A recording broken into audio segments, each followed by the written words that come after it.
محمد لا إله إلا الله لا إله إلا الله لا إله لا إله إلا الله لا إله إلا الله হায়রে কত সুন্দর মদিনা কেমনে যাব জানি না হায়রে কত সুন্দর মদিনা কেমনে যাব জানি না হায়রে দয়া করো দয়াল আল্লাহ দয়া করো নসিব করো মদিনা লা ইলাহা ইল্লাল্লাহ লা ইলাহা হায়রে নামাজে রোজা ছাইরো না মা বাবাকে ভুইলো না হায়রে নামাজে রোজা ছাইরো না মা বাবাকে ভুইলো না হায়রে জান্নাতে লে আরাম মাওলানা মুহাম্মদ ওয়া আলা আলি মহব্বতে মাওলানা মুহাম্মদ উড়ি যারে বাংলার হাওয়া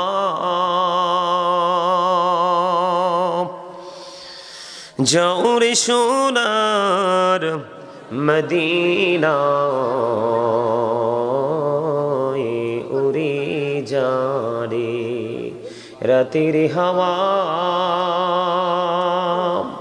যারে সোনার মদিনা এই মজলিসের সালাম খানি পৌঁছে দিও নবীজির পাখের আওয়াজ আল্লাহুম্মা সাল্লি আলা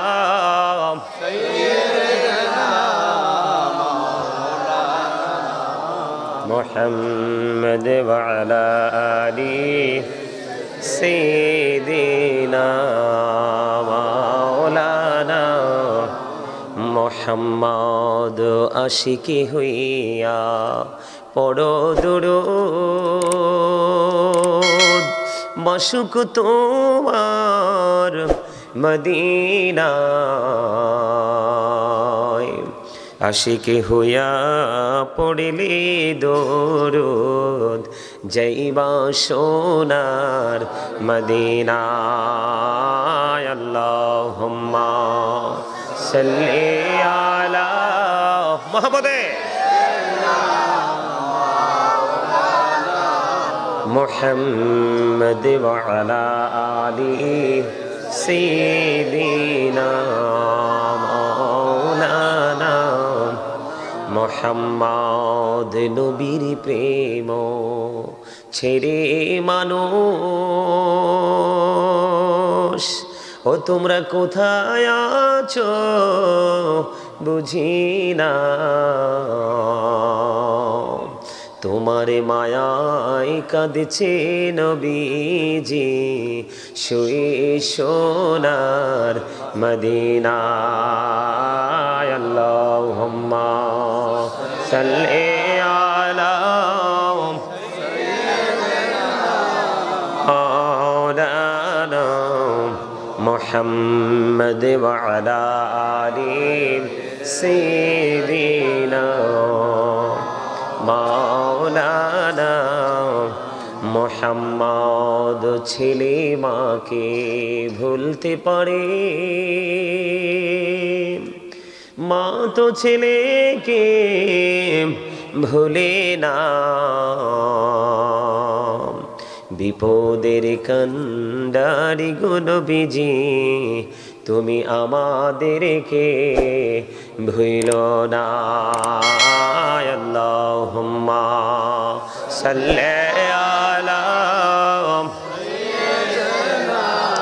মাওলানা মুহাম্মদ ওয়া আলা আলি سيدنا مولانا محمد لا إله إلا الله لا إله إلا الله لا إله لا إله إلا الله لا إله إلا الله হায়রে কত সুন্দর মদিনা কেমনে যাব জানি না হায়রে কত সুন্দর মদিনা কেমনে যাব জানি না হায়রে দয়া করো দয়াল আল্লাহ দয়া করো নসিব করো মদিনা লা ইলাহা ইল্লাল্লাহ লা ইলাহা হায়রে নামাজে রোজা ছাইরো না মা বাবাকে ভুইলো না হায়রে নামাজে রোজা ছাইরো না মা বাবাকে ভুইলো না হায়রে জান্নাতে বাসী হইতে চাইলে জান্নাতে বাসী হইতে চাইলে প্রাণ ভরে করো সাধনা লা ইলাহা ইল্লাল্লাহ লা ইলাহা লা ইলাহা ইল্লাল্লাহ মুহাম্মাদুর রাসূলুল্লাহ সাল্লাল্লাহু আলাইহি ওয়াসাল্লাম আল্লাহ আল্লাহ আল্লাহ আল্লাহ আল্লাহ আল্লাহ আল্লাহ আল্লাহ আল্লাহ মহব্বতে আল্লাহ আল্লাহ আল্লাহ আল্লাহ আল্লাহ আল্লাহ আপন করি নাও গো দয়াল করিও না তোমার প্রেমের আলোয় ভরে তোমার প্রেমের আলোয় ভরে দাও গো মনের ঘর আল্লাহ আল্লাহ আল্লাহ আল্লাহ আল্লাহ আল্লাহ আল্লাহ আল্লাহ আল্লাহ আল্লাহ আল্লাহ পাড়া মনটা শুধু খুঁজে দিবানিশি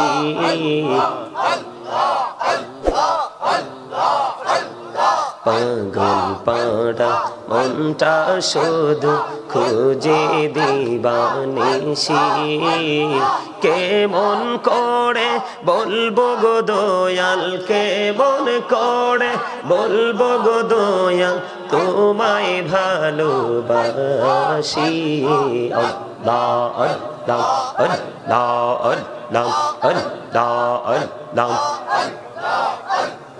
আপন করে নাও গো দয়াল করিও না তোমার প্রেমের আলোয় ভরে তোমার প্রেমের আলোয় ভরে দাও গো মনের ঘর আল্লাহ আল্লাহ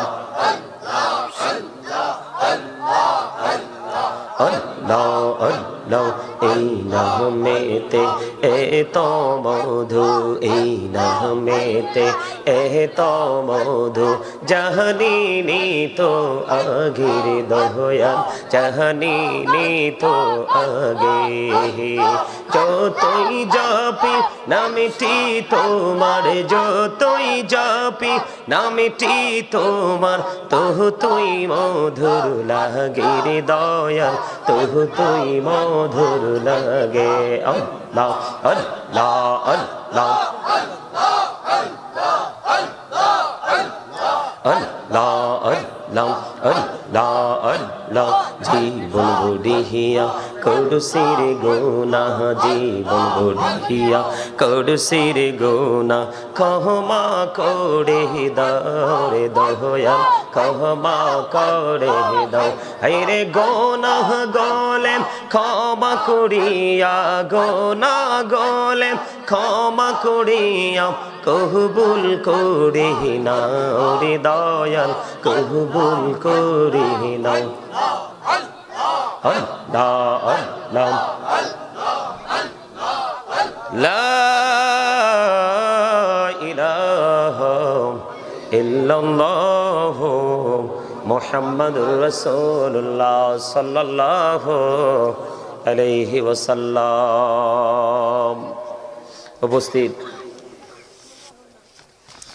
উপস্থিত সম্মানিত উলামায়ে কেরাম, হুফাজে কেরাম, আমন্ত্রিত অতিথিবৃন্দ, দাড়ি পাকা আমার মুরব্বী বাবারা, যুবক ভাইয়েরা, পর্দার অন্তরালে রয়েছেন আমার মা বোনেরা, বিশেষ করে আজকে দনেশ্বর ভুইয়াবাড়ি যুব সমাজের উদ্যোগে মহাপবিত্র ঈদ মিলাদুন্নবী সাল্লাল্লাহু আলাইহি সাল্লাম উদযাপিত হয়েছে।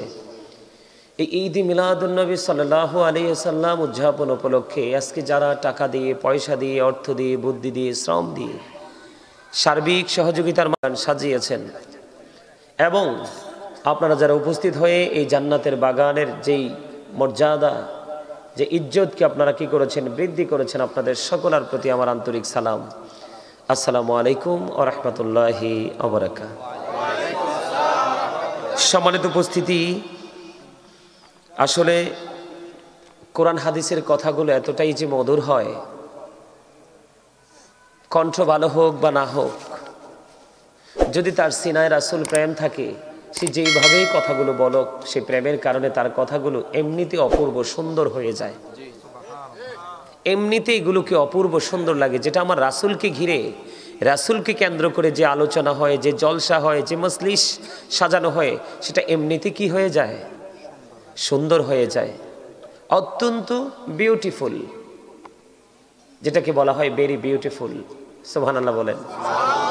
আমার আগে নিশ্চয় আলোচনা করেছেন সুমধুর কণ্ঠস্বর তরুণ উদীয়মান বক্তা হযরত মাওলানা মুফতি মোহাম্মদ জহিরুল ইসলাম জাবিরি সাহেব। নিশ্চয় আপনি আরবি প্রভাষক, রাজামারা সিনিয়র মাদ্রাসা, বরুড়া, কুমিল্লা। আর বাকি অনেকেরই নাম আছে, আমি সবার নামটা নিলাম না, কারণ আমার সময় লেগে যাবে অনেক। আমি সবাইকে সম্মিলিতভাবে সালাম দিয়ে দিই। পুঙ্খানুপুঙ্খানুরূপে নাম উল্লেখ করে চিঠি আকারে পড়াটা, এটা আমার কাছে ভালো লাগে না। কারণ আমি যদি এই চিঠিটা আবৃত্তি না করে যদি আমি এই সময়টাতে আমি একটা বা দুটা হাদিস বলতে পারি বা কোরআনের কোনো তথ্য আমি 2-4 মিনিট দিতে পারে, হয়তো বা এটা হতে পারে আপনার জীবনের এই শেষ কথাগুলো কি হতে পারে, হেদায়েতের জন্য যথেষ্ট হতে পারে।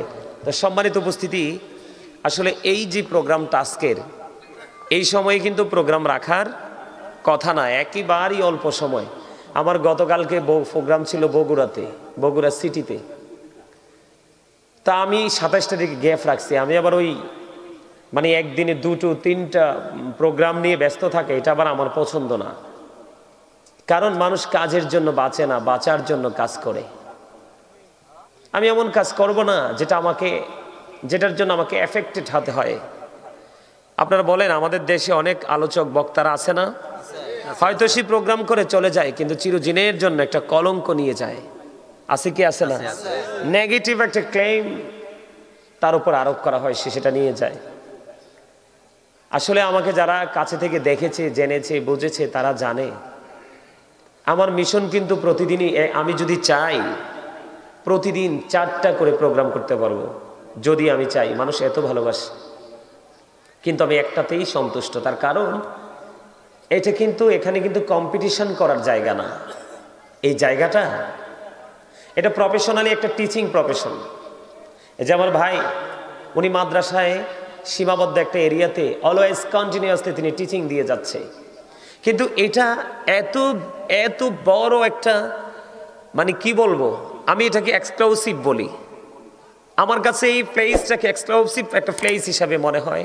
এই কারণে একটা বছরে একদিনই বাগানটা সাজানো হয়। এটাতে যে এই প্রোগ্রামটার কারণে সামাজিক, পারিবারিক যে একটা বন্ধন তৈরি হয়, এটাই হচ্ছে সুন্নাহর আলো। সুবহানাল্লাহ বলেন না। আমি কিন্তু একটা সেন্টেন্সকে বারবার কিন্তু আমি রিপ্লাই করতে চাই না। তোমরা ইয়াং ম্যান যারা এখানে বসেছো, তোমাদেরকে কিন্তু জান্নাতের বাগানের মেহমান বলে মনে হয় না, মনে হয়েছে তুমি দাদার ক্ষেতের মরিচ উঠাইতে আসছো। তো যেহেতু তোমার কন্ডিশনটা এইরকম, তোমার বডির যে কন্ডিশনটা যেহেতু এইরকম, তুমি যদি এসে বুঝতে না পারো যে মিস হয়ে গেছে, আমার পোশাকটা আসলে এমন হওয়া উচিত ছিল না, একটু মাধুর্য থাকা দরকার ছিল, এই জিনিসটা যদি তুমি এখানে আসার পরেও যদি ফিল করতে পারো, আমি তখনও তোমাকে বিবেকবান হিসাবে গ্রহণ করব। কিন্তু তুমি এখানে আসার পরে বসার পরে এতগুলো মানুষের ফিলিংস দেখে তুমি যদি তোমার ফিলিংসটাকে যদি তুমি কি করতে না পারো, স্মার্টনেসে পরিণত করতে না পারো, তাহলে আমি তোমাকে বোকা ছাড়ার কিছুই বলার। এই আল্লাহ কিন্তু বোকা মানুষকে কি করে না, কারণ বোকার স্বর্গে যারা বসবাস করে তারাই বিপদগ্রস্ত হয়। আর আল্লাহ বিবেক নামক নূর দিয়েছে। কি দিয়েছে? বিবেক নামক নূর আল্লাহ রাব্বুল আলামিন যাদেরকে দিয়েছে তাদের কিন্তু বিপদ আসতে বলে আসে। কারণ বিবেক নামক নূর আল্লাহ সবাইকে দেয় না। যাকে দিয়েছে মনে করতে হবে he is very successful person. আপনারা কথা বলবেন না, আমি আপনাদেরকে একটা ইশারা দিয়েছিলাম, দেখছেন নি? আস্তে আস্তে করে মানুষ, আমার ভাই বাবারা আসবে, তারা আলোচনা শোনার জন্য আসবে। আপনারা সামনের দিকে এসে যার যার জায়গা খালি জায়গাটা ফিল আপ করে বসেন প্লিজ। আপনাদের পিছনে জায়গা খালি করে দেন, ওই যে আমার ভাইয়েরা আসছে। আপনাদের যার যার জায়গা সামনের জায়গাটা ফিল আপ করে একটু কাছাকাছি হয়ে বসুন। আপনারা কথা বলবেন না, আপনারা কথা বলবেন না, দর্শক সারি থেকে কেউ কথা বলবেন না। কথা যেটা বলার আমি বলবো। আপনাদের সবাইকে বলছি, জান্নাতের বাগানে আসার পরে তার প্রথম কাজ হলো আদবের সাথে বসা। প্রথম কাজ কি? এখন তো শীত না, কাছাকাছি বসলে কিন্তু আরাম, একটু মজাও লাগে। জান্নাতের বাগানের আদবটাও কি হয়, রক্ষা হয়। কারণ হচ্ছে আপনাদের আশপাশে আমার বিশ্বাস কেউ ঘরে থাকবে না, অসুস্থ মানুষ ছাড়া আমি বিশ্বাস করি কেউ ঘরে থাকবে না। আমি বিশ্বাস করি সবাই চলে আসবে। কেন জানেন? এই কথা না বলেও কিন্তু কাজ করা যায়। আমার দিকে তাকান। আমি আমার ব্যক্তিগত যদি আমি অভিমত প্রকাশ করি, তাহলে আমি বলি সুন্নিয়তের রাজধানী হলো চট্টগ্রাম। সুন্নিয়ত থেকে যদি আমি ঘুরে এসে বলি দ্বিতীয় সিটিতে যাব সুন্নিয়তের, যদিও আপনাদের এটা আঁকাবাঁকা মেঠু পথে ঘেরা একটা গ্রাম, কিন্তু আমাকে যদি সেকেন্ড সিটি হিসাবে চুজ করতে বলা হয়, আমি বলবো বরুড়াকে। সুবহানাল্লাহ বলতে পারেন না? আমাকে যদি ফার্স্ট সিটি হিসাবে চুজ করতে হয়, তাহলে আমি যাব কোথায়? চট্টগ্রামে। আর সেকেন্ড সিটি হিসাবে আমি বলি, তাহলে সেটা হলো বরুড়া। কেন জানেন? আমি হয়তো বরুড়াতে বেশি আসি না, মিডিয়ার ভাইরা ভালো করে জানে আমি বরুড়াতে আসি না। আমার যেই কোনো কারণে বরুড়ার প্রতি আমার একটা খুব রাগ। বলে হুজুর আপনি না আসলে কি হবে? কিচ্ছু হবে না। আজ খোলামেলা ওপেনলি বলতেছি আর কি, আমি কিন্তু বেশি আসি না। আসি মানে যেই পরিমাণ প্রোগ্রাম আমি অন্যান্য জেলায় করি, সেই তুলনায় আমার ঘরের দরজা বরুড়া, সেখানে আমার ঘন ঘন আসার কথা। কথা কি বুঝতে পারছেন? তো তারপরেও আজকে আসছি, এখন থেকে চিন্তা করছি আসবো। এই কারণে আসবো, কারণ আমি যদি আমার ব্যক্তিগত ক্ষোভের কারণে সুন্নিয়তের প্রচার প্রসার থেকে বিরত থাকি, কাল হাসরের ময়দানে যদি আমার কাছে হিসাব চাওয়া হয়, জবাব চাওয়া হয়, আমি দিতে পারবো না, আমি অ্যারেস্ট হয়ে যাব। কারণ আল্লাহ রাব্বুল আলামিন বলেছে ইন্না বাতশা রাব্বিকা লাশাদীদ, the seizing of Allah is difficult. Allah রাব্বুল আলামিন বলেছেন ইন্না বাতশা রাব্বিকা লাশাদীদ। আল্লাহ রাব্বুল আলামিন বলেছেন ইন্নাল্লাহা সারিউল হিসাব। ধরবে খুব শক্তভাবে, হিসাবও নিবে। বাঁচার রাস্তা আসেনি, কথা কয় না। আল্লাহর ধরা খুব শক্ত ধরা, এত শক্ত কোনোভাবে ছোটা যাবে না। আর হিসাবটা এমন চুকি চুকি নিবে, আপনি আমি চাইলেও এড়িয়ে যেতে পারবো না। আমি আপনাদেরকে বলি, আজকে এই ধনেশ্বর গ্রামের মানুষগুলোকে বলি, যারা ইচ্ছে করে আজকে মাহফিলে আসেননি, আপনাকে কিন্তু জবাবদিহিতার আওতায় আসতে হবে। এটা কিন্তু আপনি আপনার গায়ের জোরে ইচ্ছে করে আপনি একদিকে কি করে দিবেন, এটা হবে না। কারণ ইমানই দায়িত্ব হলো আজকে আপনাদের এখানে এসে এই জান্নাতের বাগানকে কি করা। এখানে আসলে এত বেশি লাভ, কদম যত বাড়বে তত গুনাহ ঝরবে, কদম যত বেশি বাড়বে গুনাহ তত ঝরবে। আর সবচেয়ে বড় মজার খবর হলো আজকের এই রহমতের ফেরেশতারা চারপাশ ঘেরাও করে ফেলেছে, অন্য কিছু করার জন্য নয়, আপনাদেরকে অভিনন্দন জানানোর জন্য চলে আসছে তারা আসমান ছেড়ে। আর আল্লাহ আল্লাহর বান্দাদেরকে নিয়ে অহংকার করতেছে, সুবহানাল্লাহ বলেন। কারণ আল্লাহ যখন আমাদেরকে বানাইতে চাইলেন, ইন্নী আ'লামু মা লা তা'লামুন, ফেরেশতারা আপত্তি করেছিল, কমপ্লেইন করেছিল। আল্লাহ রাব্বুল আলামিন বলেছেন, আল্লাহ যখন বলেছেন ইন্নী জাইলুন ফিল আরদি খালিফা, ফেরেশতারা কমপ্লেইন করলো। পরে আল্লাহ রাব্বুল আলামিন বলেছেন ইন্নী আ'লামু মা লা তা'লামুন। সুবহানাল্লাহ বলেন না, আরো জোরে। আমি যা জানি তোমরা তা জানো না, তার প্রমাণ হলো এটা। মানে আল্লাহ জানে যে আল্লাহর গোলাম সব নাফরমানি করবে না, কিছু আল্লাহর জন্য পাগল হয়ে যাবে। এই জন্য আল্লাহ বলেছেন আমি যা জানি তোমরা তা জানো না। আজকে আল্লাহ রাব্বুল আলামিনের সৃষ্টি হিসাবে আপনি প্রাউড ফিল করতে পারেন, অহংকার করতে পারেন। আল্লাহ গো, তুমি না বলেছো ফি আইয়ি সূরাতিন মা শাআ রাক্কাবাক। আল্লাহ ক্রিয়েটেড দ্য মাইন্ড। আল্লাহ তুমি তো বলেছো আমাদেরকে তোমার মন মতো করে বানাইছো। কি করে? আল্লাহ বলতেছে আল্লাহর ইচ্ছে মতো করে আমাদেরকে বানাইছে, মন মতো করে বানাইছে। এই মন মতো বান্দাদের আচরণ হবে এরকম, যখন হাইয়া আলাস সালাহ বলবে মসজিদের দিকে ছুটে যাবে, যখন নারায়ে তাকবীরের ধ্বনি দিবে, নারায়ে রিসালাতের ধ্বনি দিবে, কোন কারণে সেই ধ্বনি কি হয়েছে, উচ্চারিত হয়েছে, সেটা মুমিন তালাশ করবে। কি বলেন? খুঁজে খুঁজে মুমিন সেই নারায়ে রিসালাতের ধ্বনির সুশীতল ছায়াতলে চলে আসবে। কুমিল্লার মধ্যে সুন্নিয়তের প্রোগ্রাম বরুড়ার মতো আমার মনে হয় না আর কোথাও হয়। বরুড়ার একটা ঐতিহ্য আছে, এটা আপনাদের গর্ব করার কথা। আমরা যারা আলোচক আছি, আমরা কাল হাসুরের দিন সাক্ষী দিব আল্লাহর দরবারে। কিও ভাই, হুজুরদের সাক্ষী লাগবে না? তারা লাগবে তো। কে কোন ক্যাটাগরিতে, কে কোন সিস্টেমে, কে কোন আলেমকে, আপনাদের মধ্যে একটা কম্পিটিশন আমি দেখেছি। এই বছর একজন সুপারস্টারকে আমরা ইনভাইট করেছি, সেকেন্ড সুপারস্টারকে আমরা এখনই চুজ করে ফেলছি। এই যে একটা হৃদয়ের যে নিংড়ানো ভালোবাসা, এটা তো মরবে না। এই ভালোবাসা আপনাকে কোথায় নিয়ে যাবে জানেন? সর্বোচ্চ সুখের জায়গা, যেটা কোনো চোখ দেখেনি, যেটা কখনো কোনো কান যেটার আওয়াজ শোনেনি, কল্পনাও করা যায় না। যেই জায়গাটার চাবুক পরিমাণ জায়গা পৃথিবী এবং পৃথিবীর চাইতে সব কিছুর চাইতে উত্তম, যেটাকে ইংলিশে বলা হয় প্যারাডাইস, গার্ডেন। আমরা যদি আল্লাহর কোরআনের ভাষায় বলি জান্নাত, বাংলা ভাষায় যদি বলি বাগান। কি একটা উদ্যান। আল্লাহ আপনাদেরকে বলে দিয়েছে, কি চমৎকার মেসেজ দেখেন। আমি বলি 100% এটা আপনাদের জন্য গুড নিউজ। আল্লাহ বলেছেন join with my dear people, come to my paradise. সুবহানাল্লাহ বলেন না।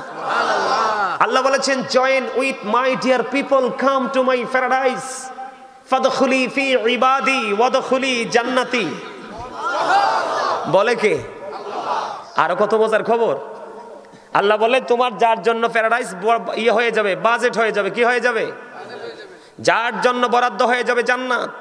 আল্লাহ বলে তোমার জন্য স্পেসিফিক ভাবে আমি একটি স্পেশাল রিসেপশনের ব্যবস্থা তো আছেই বটে। এটা রাসূল বলে গিয়েছেন আল হাসান ওয়াল হুসাইন সাইয়্যিদা শাবাবি আহলিল জান্নাহ। Imam Hasan and Husain are the leader of younger people in Jannah. রাসূল বলেছেন ইমাম হাসান হুসাইন জান্নাতে। তোমাদের মতো যুবক যারা আজকে এসেছো, টুপি নাই সেটা আল্লাহ দেখবে না, পাঞ্জাবি নাই সেটা আল্লাহ দেখবে না, দেখবে তোমার কলিজায় প্রেম কতটুকু আছে। সুবহানাল্লাহ। যুবকদের জন্য জান্নাতি রিসেপশনে দাঁড়িয়ে থাকবে ইমাম হাসান হুসাইন, দুই ভাই। আর তোমাদের আপ্যায়নের জন্য, তোমাদের সার্ভিসিং এর জন্য যথেষ্ট ফেরেশতা মোতায়েন থাকবে। এর মধ্যে সবচেয়ে স্পেসিফিক যে নিয়ামত সেটা হলো আল্লাহ বলেছেন ইনদা রাব্বিহিম ইউরযাকুন, দে রিসিভ ফুড ফ্রম আল্লাহ। আল্লাহর প্রিয় যারা হয়ে যাবে, হক্কানি আলেমদের সাথে যুক্ত যারা হবে, আল্লাহকে তাদের ঠিকানা জান্নাত। এইটার সাথে আমি আরেকটা হাদিস যদি অ্যাড করি, ভাই প্লিজ ডোন্ট ডিস্টার্ব মি, এনে কোনো কথা কইবেন না। কথা কইলে আস্তেই করে বাইরে যেয়ে কথাটা কইয়া চাটা খাইয়া তারপর আবার আসবেন। এটা একবার কি থাকতে হবে, সাইলেন্ট মোড থাকতে হবে। এটা হবে জান্নাতের বাগানের সর্বোচ্চ আদব। যার সিনায় আদব নাই তার সফলতা নাই, যার সিনায় ধৈর্য নাই সে কখনো কি হয় না, সফল হতে পারে না। আল্লাহর হাবিব বলেছেন, যেই ব্যক্তি কুস্তি খেলায় বিজয়ী হয়েছে সে শক্তিশালী নয়, ধৈর্যের পরীক্ষায় যে বিজয়ী হয়েছে সে হলো সবচেয়ে বেশি শক্তিশালী। আওয়াজ তুলে বলেন সুবহানাল্লাহ। আমার কাছে অসাধারণ উপস্থিতি কত এসেছে সেটা দেখার বিষয় না, এই যে আপনাদের মধ্যে যে আলাদা এক্সট্রা একটা ফিলিংস চলে এসেছে, যে সাইলেন্ট মোড, একদম ঠান্ডা, এটা হলো প্রকৃত জান্নাতের সিস্টেম, এটা হলো প্রকৃত জান্নাতের নমুনা। আমি আপনাদেরকে বলি, শুধু এখানেই ক্ষান্ত নয়, আমার বিষয়টা এদিকে না, আমাকে একটা মূল বিষয় দেওয়া হয়েছে। ওই বিষয়টার কাছে যাওয়ার জন্য আপনাদেরকে আমি কিন্তু আজকে কুমিল্লা থেকে রওনা দিয়েছি। যখন আগে আমি সিটিটা ক্রস করতে হয়েছে, সিটি ক্রস করে বিশ্ব রোডে আসতে হয়েছে, বিশ্ব রোডে আসার পরে আমাকে কোটবাড়ি বিশ্ব রোডটাকে খুঁজে বের করতে হয়েছে। ওখান থেকে বড়ুরা লোকেশন দিয়েছি, বড়ুরা বাজার, বাজার থেকে তারপরে আপনার এই ধনেশ্বরে আসবো, সেই লোকেশনটা আমি পেয়েছি। ঠিক আমার আলোচনার ধারাটা, আমার যারা আলোচনা শুনে তারা জানে আমি কখনো ঘড়ির দিকে তাকায় আলোচনা করি না, কারণ আমি জানি আজকের এই পৃথিবীতে যতটুকু সময় এখানে দিব, এই সময় আমার জন্য দাঁড়িয়ে থাকবে ওপারে। আমি আমার ফিউচারকে ব্রাইটনেস করার জন্য আমি প্রতিদিন একটা প্রোগ্রাম করি, দুইটা না করি, দুইটা করি না যে তা না, একেবারে প্রেসারে পড়ে গেলে দুইটা করি, বিপদ, যেটা আমার জন্য মুসিবত মনে হয়। এই কারণে মুসিবত মনে হয়, কারণ আমি দুজনের একজনকেও কিন্তু কি করতে পারবো না, সন্তুষ্ট করতে পারবো না। সম্মানিত উপস্থিতি, এই জন্য আমার বিভিন্ন লোকাল প্লেস, কথার কথা বলছি কিন্তু কথাগুলো তো লোকাল না, বিভিন্ন জায়গা ঘুরি আপনাদেরকে আমি আমার মূল জায়গা নিয়ে আসার জন্য বলতে চাই। বন্ধুরি আমার, আমার নবী আপনার নবী, দু জাহানের বাদশা নবী, ইমামুল মুরসালিন নবী, রাহমাতাল লিল আলামিন নবী গো, যিনি নবীদের নবী। আমার নবী বলে দিয়েছেন, হাদিস শরীফের মধ্যে এসেছে, আলেমদের সাথে ভালোবাসলে মানুষের জীবন কেমন করে বদলায়, এবং সবচেয়ে বেশি সেনসিটিভ একটা জায়গা হলো বন্ধু ফিউচার। ওই যে হাসরের ময়দান, ওই হাসরের ময়দানে হাদিস শরীফের মধ্যে এসেছে বন্ধু, আলেমদের সাথে প্রেম করলে মানুষের যে লাইফ স্টাইলটা কেমন করে চেঞ্জ করা যায়, সেটার একটা গুরুত্বপূর্ণ মোস্ট ইম্পর্টেন্ট ইনস্ট্রাকশন বন্ধু। কাল হাসরের ময়দানে আল্লাহ রাব্বুল আলামিন ডেকে ডেকে বলবেন, কে আছো রে ওই গভীর রজনীতে তাহাজ্জুদের নামাজ পড়েছো? হাদিস শরীফের মধ্যে এসেছে বন্ধু, অল্প কিছু মানুষ সেদিন দাঁড়িয়ে যাবে, অল্প কিছু মানুষ, একেবারে অল্প, সামথিং, অল্প কিছু মানুষ সেদিন দাঁড়িয়ে যাবে। যখন ওই মানুষগুলো দাঁড়িয়ে যাবে, দাঁড়িয়ে যাওয়ার পরে একজন আহ্বানকারী আহ্বান করতে থাকবে, যাও যাও যাও, যারা তাহাজ্জুদ পড়ার কাতারে অন্তর্ভুক্ত হয়েছ তোমরা সবাই চলে যাও বিনা হিসাবে জান্নাতে। কোনো হিসাব নিকাশ নাই। হাদিস শরীফের মধ্যে এসেছে বন্ধু, তাহাজ্জুদ পড়নেওয়ালা ব্যক্তি তারা বিনা হিসাবে চলে যাবে জান্নাতে, আর বাকি তারা প্রস্তুত হবে হিসাবের জন্য। এই যে তাহাজ্জুদওয়ালা যারা হয়েছে, ইশরাকওয়ালা যারা হয়েছে, দুহার নামাজওয়ালা যারা হয়েছে, মাগরিবের পরে আওয়াবিন নামাজওয়ালা যারা হয়েছে, এবং অত্যন্ত গুরুত্বের সাথে বন্ধু প্রতিদিন 12 রাকাত নামাজ মুমিনরা পড়ে। কয় রাকাত?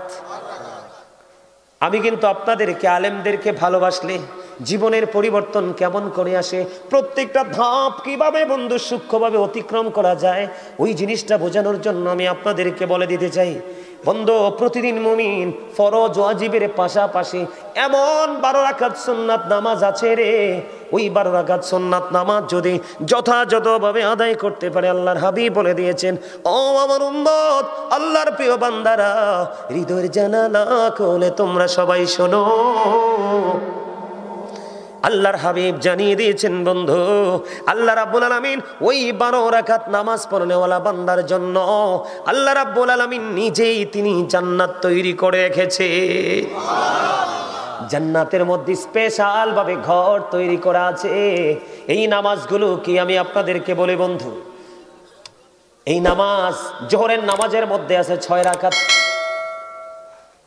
জোহরের ফরজের আগে 4 রাকাত সুন্নাত, ফরজের পরে আছে 2 রাকাত সুন্নাত, মাগরিবের নামাজের ফরজের পরে আছে 2 রাকাত সুন্নাত। কত হলো?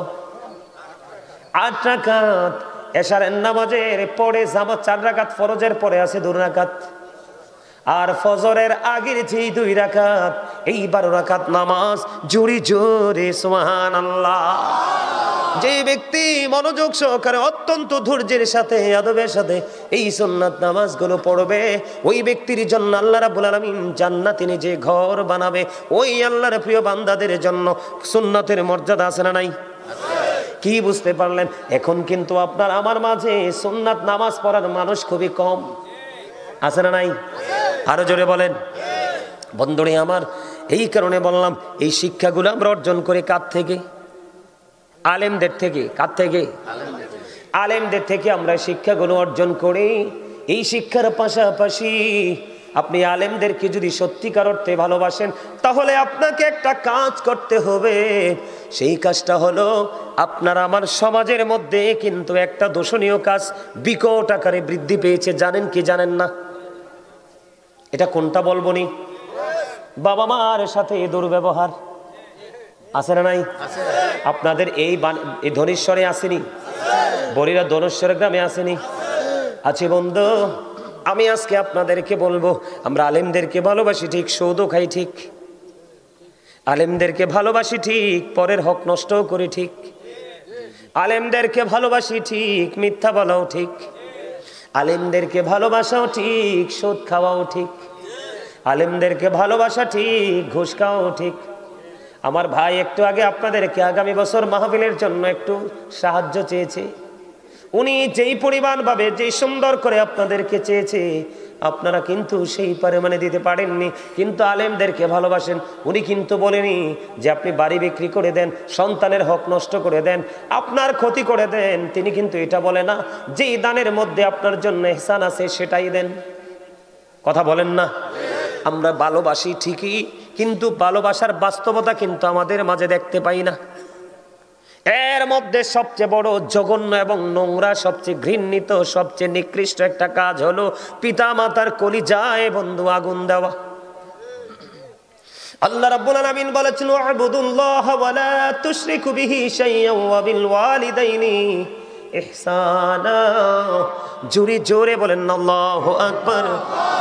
আল্লাহ রাব্বুল আলামিন বলে দিয়েছে, গভীর খেয়াল করবেন। এই কথা বলবেন না কিন্তু, আমি আলোচনা লম্বা করব না, একেবারে চুমুক চুমুক কিছু আপনাদেরকে কথা শোনাবো।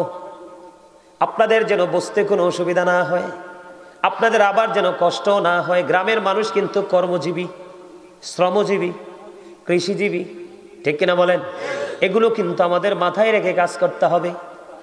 আমাদের দেশের একটা ট্রেডিশন হলো বন্ধু, রাত 3টা পর্যন্ত হতে হবে, 2টা পর্যন্ত হতে হবে, 1টা পর্যন্ত হতে হবে।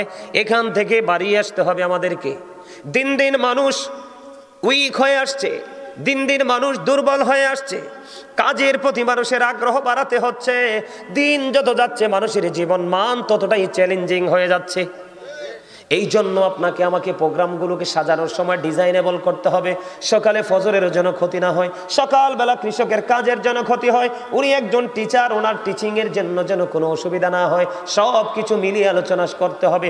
এবং পরিবেশটাতে এমনভাবে চিন্তা করতে হবে যেন আমার গ্রামের তৃণমূল পর্যায়ের মানুষ থেকে একবারে অনারেবল পার্সন পর্যন্ত সবাই যেন এই প্রোগ্রামে আসতে পারে, বসতে পারে, তাদের কারুর যেন কোনো অসুবিধা না হয়। আমি আপনাদেরকে বলি বন্ধু, এই জন্য আমাদেরকে একটু চিন্তা করতে হবে। রাত কিন্তু বেশি হয় নাই, হয়েছে বেশি? মাত্র উঠলাম, আলোচনাটা একটু গোছানোর দরকার আসেনি? আপনারা শুনতে রাজি আছেননি? আল্লাহ রাব্বুল আলামিন বলতেছে, ওয়া'বুদুল্লাহ, তোমরা আল্লাহর ইবাদত করো, ওয়ালা তুশরিকু বিহি শাইয়্যা, আল্লাহর সাথে কোনো কিছুকে, কোনো বস্তুকে তোমরা শরীক করিও না। ওয়াবিল ওয়ালিদাইনি ইহসানা, মা বাবার সাথে সৎ ব্যবহার করো, উত্তম ব্যবহার করো। আল্লাহ রাব্বুল আলামিন বলে দিয়েছে বন্ধু, জোরে জোরে বলেন না সুবহানাল্লাহ, আরো জোরে সুবহানাল্লাহ। এখন আল্লাহ কয় আমার ইবাদত করো, মা বাবার সাথে ভালো আচরণ করো, আল্লাহর সাথে কোনো কিছুকে শরীক করিও না। এখন আমাদের কিন্তু অন্য সব জায়গা ঠিক থাকলেও এই জায়গাটা ঠিক নাই, দুইটা জায়গা ঠিক নাই। আল্লাহর গোলামি আমরা সঠিকভাবে করি না, মা বাবার সাথেও ভালো ব্যবহার আমরা করি না। আমাদেরকে মনে রাখতে হবে বন্ধু, paradise of the child under the feet of the mother. মায়ের পায়ের নিচেই সন্তানের জান্নাত।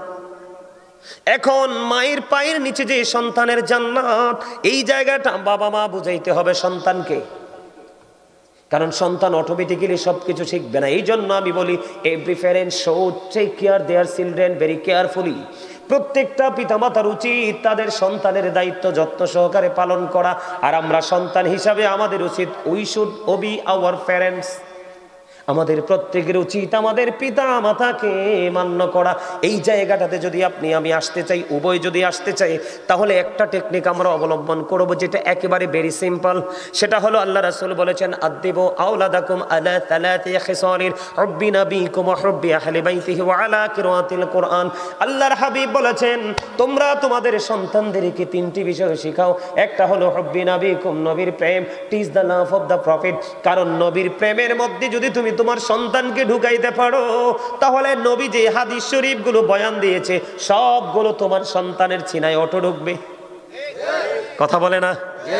সেকেন্ড টাইম নবীর আহলে বাইতের ভালোবাসা, নবীর আহলে বাইতের ভালোবাসা যদি আপনার সন্তানের কলিজায় ঢুকাই দিতে পারেন, তাহলে তারা কোনো দিন বেয়াদব হবে না।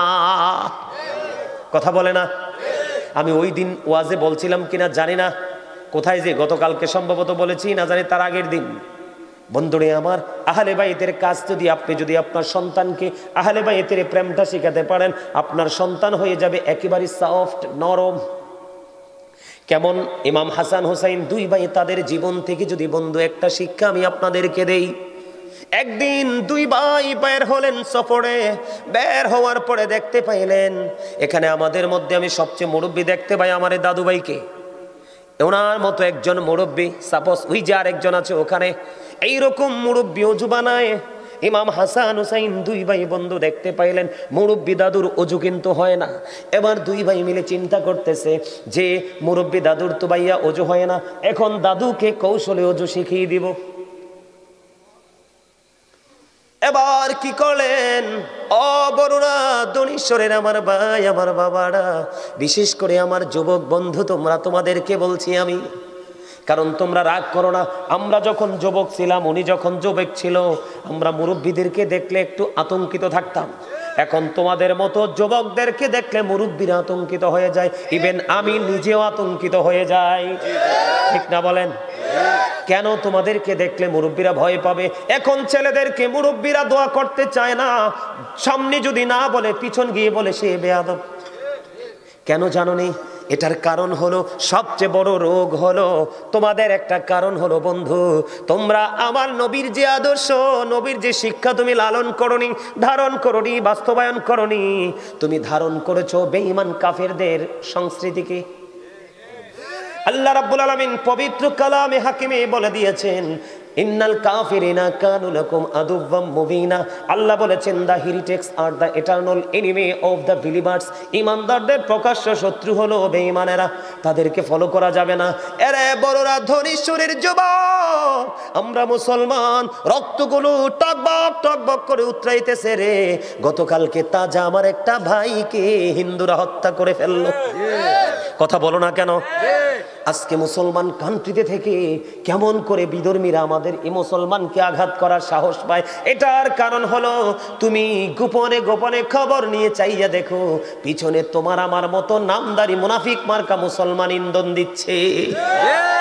আমি তোমাদেরকে আজকে বলে দেই, আমার আলোচনা একটু লম্বা হয়ে যাচ্ছে, বিরক্ত হবেননি কোনো? আমি তোমাদেরকে বলে দেই, হাদিস শরীফের মধ্যে এসেছে, রাসূল বলেছেন, হযরত আলী রাদিয়াল্লাহু তাআলা আনহু থেকে হাদিস খানা বর্ণিত, রাসূল বলেছেন, বিলিভার্স লাভ দ্য প্রফিট। রাসূল বলেছেন, বিলিভার্স লাভ দ্য প্রফিট। ইমানদাররা নবীকে ভালোবাসবে, hypocrites don't love the profit. মুনাফিকরা নবীকে ভালোবাসবে না।